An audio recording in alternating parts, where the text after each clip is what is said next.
¿Alguna vez has sentido esa presión en el pecho, esa sensación de no poder respirar, de no encontrar salida? La ansiedad, esa sombra que siempre nos sigue, es más que una emoción, es una puerta abierta a lo desconocido. En este video de Un ángulo del cuadrado, exploraremos cómo filósofos de todas las épocas han tratado de entenderla y cómo, en sus palabras, podemos encontrar tanto consuelo como angustia. Acompáñanos en este viaje a través de la filosofía, donde descubriremos que la ansiedad no solo nos define, sino que también nos invita a vivir con mayor intensidad. Vivimos en la era del vértigo. Los días se suceden como relámpagos, las notificaciones no cesan, el tiempo parece escapar entre los dedos y en medio del ruido algo pulsa en el pecho, una presión invisible, un susurro que se transforma en grito. Ansiedad, esa palabra que antes parecía clínica, lejana, hoy es parte de nuestro vocabulario íntimo. Pero ¿qué es exactamente eso que nos aprieta el alma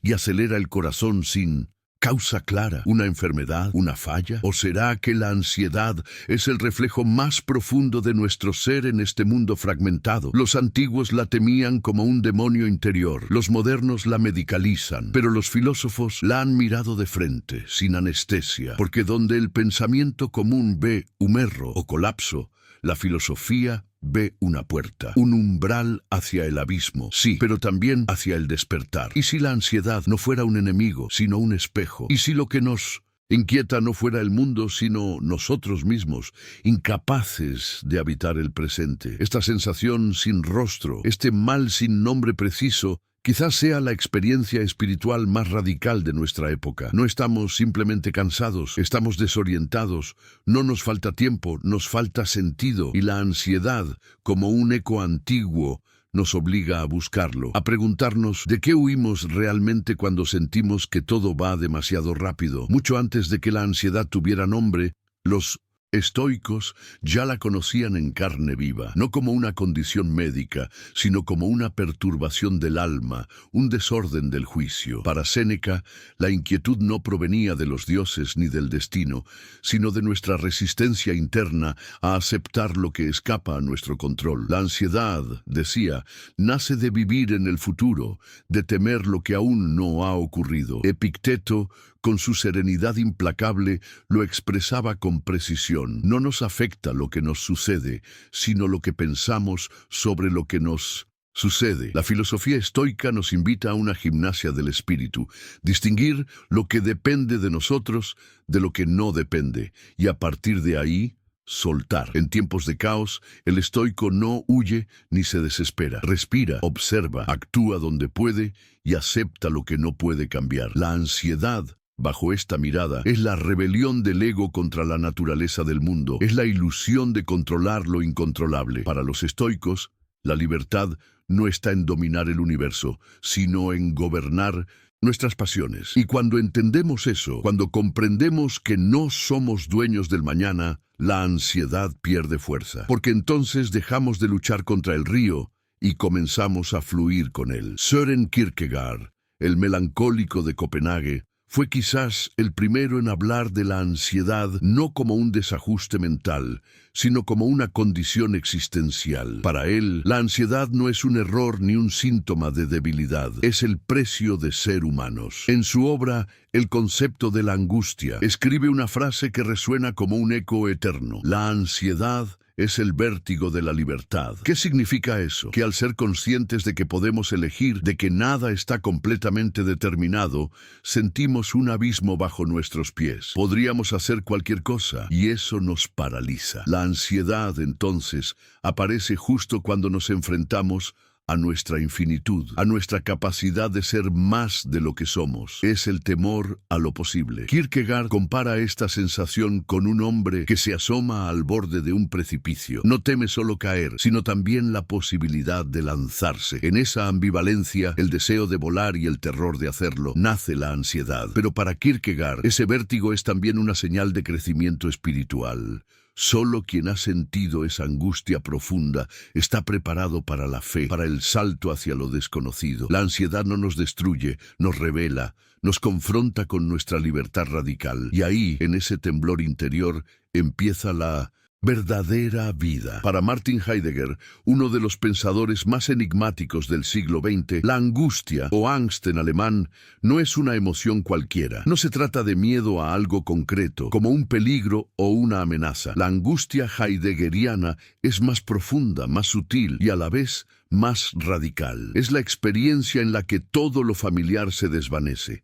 Las cosas ya no significan. El mundo se vuelve extraño, como si hubiera perdido su sustancia. Y entonces, en ese desamparo silencioso, emerge una verdad brutal. Estamos solos ante el ser. La angustia, dice Heidegger en Ser y Tiempo, nos arranca de la banalidad cotidiana y nos enfrenta con el nada, con el hecho de que no hay garantías, ni estructuras eternas, ni respuestas dadas. Es el estremecimiento que sentimos al intuir que somos finitos, que vamos hacia la muerte y que todo lo que hacemos tiene un límite. Pero esa revelación no es un castigo, es una posibilidad. En la angustia, el ser humano se despega del uno, del modo impersonal y automático de vivir, y puede por fin escucharse a sí mismo. La ansiedad, así entendida, no es debilidad, es el despertar al ser auténtico, un llamado silencioso que nos recuerda que estamos aquí, arrojados en el mundo, pero con la responsabilidad de hacer algo con ello. Jean-Paul Sartre, el gran existencialista francés, llevó la reflexión sobre la ansiedad a un extremo luminoso y perturbador. Para él, el ser humano no nace con una esencia fija, con un propósito divino, ni con una identidad preestablecida. Existimos primero y luego, a cada instante, debemos decidir quiénes somos. Esa libertad absoluta no es una bendición tranquila, es una carga. Sartre la llama una condena. Estamos condenados a ser libres. ¿Por qué condena? Porque no podemos escapar de la responsabilidad de nuestras elecciones. No hay excusas, no hay destino, no hay manual. Y esa verdad, cuando se hace consciente, produce una ansiedad profunda. Frente a cada posibilidad hay una renuncia. En cada elección hay un abismo. La ansiedad nace cuando comprendemos que cada acto nuestro escribe el mundo, que cada decisión es una afirmación del ser. El ser humano, decía Sartre, es una pasión inútil, buscando dar sentido a un universo indiferente. Pero precisamente en esa angustia reside nuestra grandeza. Somos los artesanos de nuestro destino. No hay guías eternas, pero hay compromiso. Y asumir la ansiedad no es rendirse a ella, sino integrarla como parte del precio por vivir con autenticidad. Ser libre duele, pero es el único camino digno de un ser humano consciente. Simone de Beauvoir, con su lucidez implacable, comprendió que la ansiedad no se vive igual para todos. En El segundo sexo desveló una verdad silenciada por siglos, que la libertad, tan celebrada por los existencialistas, muchas veces se ve obstruida por estructuras invisibles. El cuerpo, el género, la historia. La mujer, decía Beauvoir, es arrojada a una existencia ambigua. Es sujeto, pero también objeto. Es libertad, pero también límite. Vive entre la trascendencia, el impulso de ir más allá, y la inmanencia, la repetición, la espera, lo doméstico. Y en esa tensión florece una ansiedad particular. No es el vértigo de la libertad pura, sino el dolor de saberse capaz y al mismo tiempo atada. La ansiedad aparece como una rebelión del espíritu contra el destino impuesto, como el grito de quien sabe que podría ser más, pero choca contra muros sutiles. Para Beauvoir, enfrentar esa angustia no es resignarse, sino luchar. Nombrarla es el primer acto de resistencia, porque la ansiedad no es solo una herida del alma, es una señal de que aún no hemos alcanzado lo que podríamos ser. Y cuando se transforma en acción, en pensamiento, en ruptura, se vuelve fuerza. La libertad no es un punto de partida, es una conquista. Y la ansiedad, lejos de ser un obstáculo, puede ser su motor más feroz. Nunca en la historia de la humanidad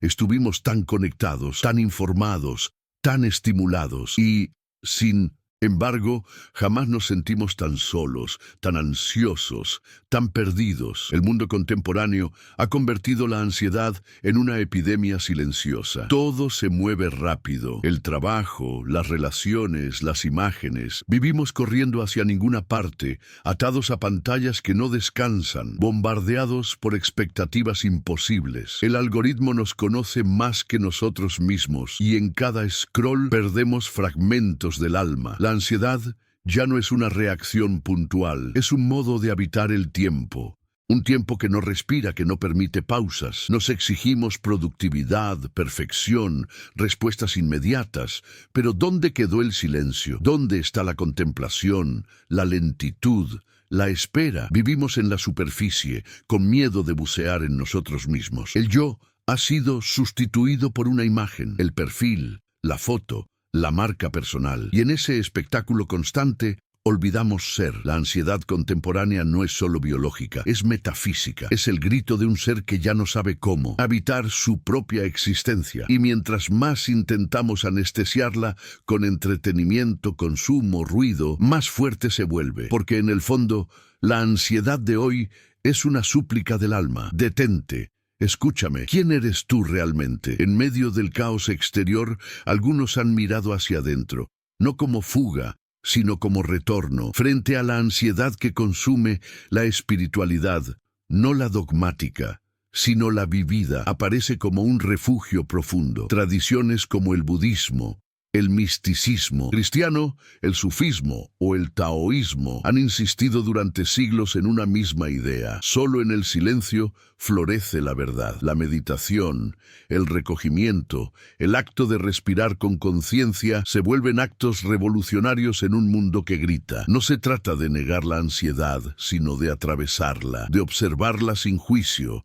de escuchar lo que quiere decir. Porque muchas veces la ansiedad es una señal de desconexión con el ser, una alarma que indica que hemos olvidado habitar el presente. El aquí y ahora, tan repetido y tan ignorado, es el único lugar donde la existencia ocurre. Los antiguos sabios no prometían eliminar la ansiedad, sino aprender a convivir con ella, a transformarla. Cuando el pensamiento se aquieta y el ego se disuelve, emerge algo más vasto, una paz que no depende de circunstancias, una presencia que no necesita explicación. En ese espacio interior, la ansiedad no desaparece por arte de magia, pero pierde su poder. Y entonces, en el corazón del vacío, encontramos plenitud. La ansiedad no es solo sombra, también es chispa. En su forma más profunda puede ser el impulso que empuja al ser humano a crear, a preguntar, a trascender. Muchos artistas, filósofos y poetas han confesado que su obra nació del abismo,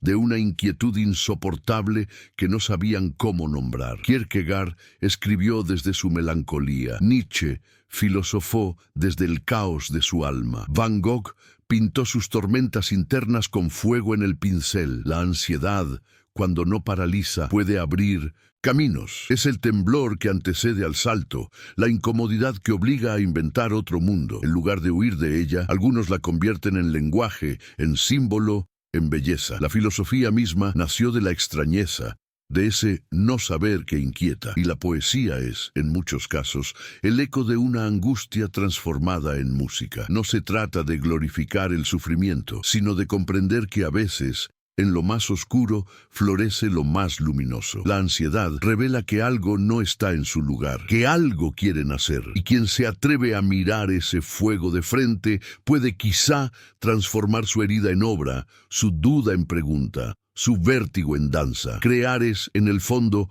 una forma de sanar. Al final de este recorrido filosófico, nos encontramos con una verdad simple pero profunda.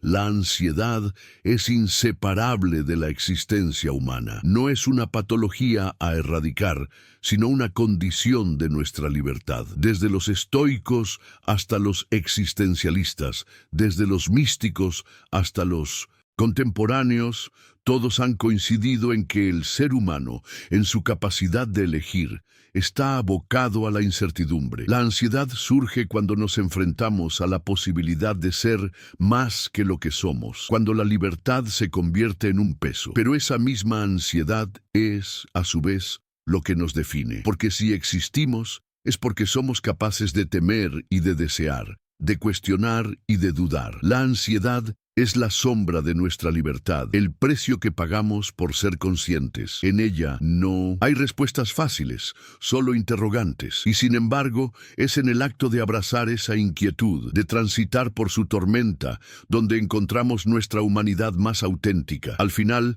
la ansiedad no es nuestra enemiga, sino nuestra aliada silenciosa. Nos recuerda que estamos vivos, que somos libres y que, a pesar de todo, seguimos buscando sentido en un universo que nunca deja de sorprendernos. ¿Qué opinas sobre la ansiedad y su relación con la filosofía? ¿Algún filósofo que te haya marcado especialmente en esta reflexión? Déjanos tu opinión en los comentarios. Si te ha gustado el contenido, no olvides darle like y suscribirte a Un Ángulo del Cuadrado para seguir explorando juntos las grandes preguntas de la existencia. Gracias por acompañarnos en este viaje filosófico.